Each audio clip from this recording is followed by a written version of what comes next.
going on, everybody? I'm Max Ralph. Seth Engle. Penn State just took down Ohio 46-10. It's a pretty explosive showing for the Nittany Lion offense today, which we haven't seen in a long time. So, Seth, just right away, what do you take away from today? Biggest takeaway right off the bat, young players contributing. Nick Singleton, 10 rushes for 179 rushing yards, 2 touchdowns. And then Drew Aller, 6 for 8, 88 passing yards and 2 touchdowns as well. These are the guys everyone's been talking about, and now they're playing. They're playing big football, and they're coming up, when it's needed. We saw, a little bit of what they're able to do at Purdue on that big stage. Here, the field was kind of just open for them to go for it. This is the future of the Nittany Lions. I don't know if they could have looked better. Yeah, no, I think today was exactly what you wanted if you're Penn State. I mean, it's Ohio. You get excited about seeing Nick Singleton break off 2 40-plus yard touchdown runs. You get excited about seeing Drew Aller throw 2 touchdowns, but also, it is still Ohio, and even by the end of the game, Ohio was rotating in their reserves too. So it's hard to take too much away from today. Yeah, I think today was exactly what you wanted, and essentially, it's still Ohio, and I'm not ready to make too many conclusions about this year's team until I see what happens next week at Auburn. Yeah, I mean, there are a lot of things to like about today. I'd say the wide receiver play was great. Not necessarily there was one guy who really stood out. I mean, Parker Washington, Mitchell Tinsley had great games, but you kind of expect that from them. Keandre Lambert-Smith continues to be great after the catch. Trey Wallace got the ball in his hands quite a bit today. Yeah, it's really about those other guys that were contributing. Jaden Dotton.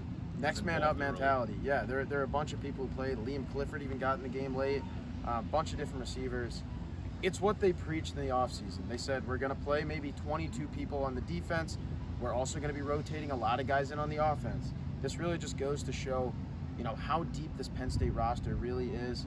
The fact that you can put in true freshmen for most of the game, Cam Miller, Abdul Carter, Kevin Winston, all on the defense, played pretty decent minutes today and played well.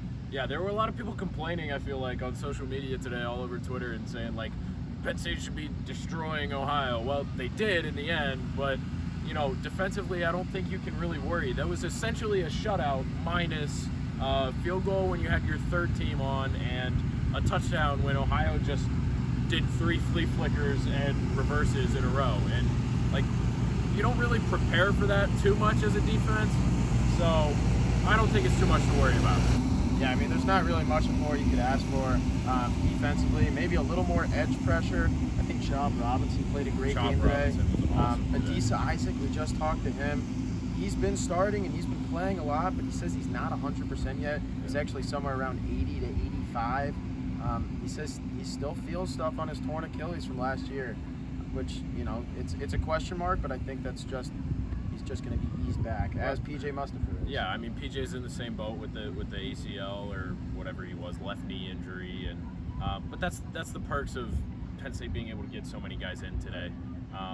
Overall, a really good showing, but like I said, I think next week is when you're going to be able to really learn about this Penn State football team. So, yeah, 46-10 win for Penn State over Ohio. Keep tracking with us. Thanks for watching.